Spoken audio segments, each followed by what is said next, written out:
Ini Mogun, artis yang hidangannya udah matang. Dan hari ini aku mau share cara dia bikin anatomi yang materinya itu dari YouTuber luar. Karena aku bokek kalau beli kelas Mogun. Kalian bisa pahamin konsep shape atau bentuk untuk mempermudah buat anatomi. Silahkan cek video aku yang ini. Pertama-tama, Mogun mau kita pahami struktur tengkorak. Bukan gambar tengkorak dari awal, tapi untuk memahami struktur wajahnya. Contoh, tulang pipi yang bikin pipi ikonik di karakter anime ini, atau lokasi punggung alis yang bagus untuk gambar alis. Dari belajar tengkorak ini, kalian akan tahu mengapa sesuatu harus digambar dengan cara tertentu.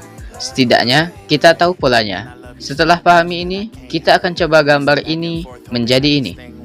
Pertama, gambar kotak persegi panjang yang dibagi 2 dan 3. Pakai garis bantuan untuk gambar mata dan telinganya. Lalu sedikit garis di punggung alis, pipi, dan sambungkan ke garis rahangnya. Terakhir, gambar bola dengan kepalanya.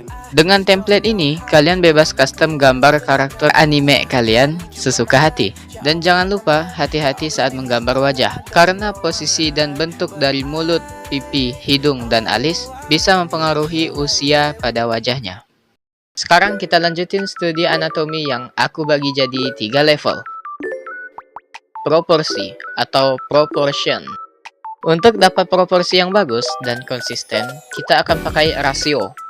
Perlu kalian tahu kalau rasio cowok dan cewek itu beda. Itulah kenapa Leloid itu femboy. Melanggar perintah Tuhan, penghuni jahanam. Karena dia digambar menggunakan rasio cewek. Jadi proporsi badannya terlihat seperti cewek. Oke, di sini kita belajar pakai rasio cewek. Ya, karena aku cowok normal yang suka cewek ya. Setiap menggambar, kita nggak perlu mengukur dengan rasionya. Kita hanya perlu mastiin kalau yang kita gambar itu udah mirip-mirip seperti rasionya. Manekinisasi. Tubuh manusia yang bisa digerakkan itu dibagi menjadi 5. Kepala, rusuk, pinggul, kaki, dan tangan. Di sini kita pakai metode atau cara menggambar tubuh yang pakai basic shape atau bentuk geometri dasar. Kenapa?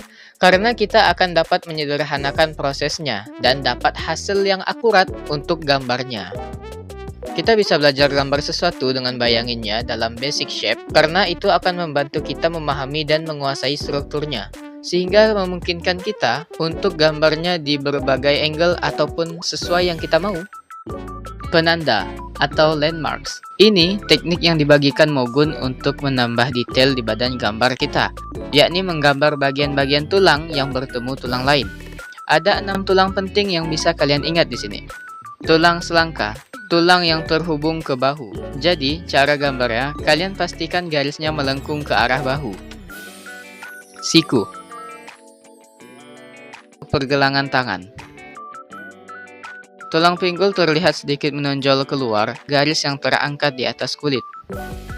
Tempurung lutut adalah tulang segitiga tumpul yang ada di bagian lutut. Dan 2 tulang kaki yang menonjol di pergelangan kaki. Tulang bagian dalam kecil dan sedikit lebih tinggi daripada tulang bagian luar yang lebih besar tapi sedikit lebih rendah.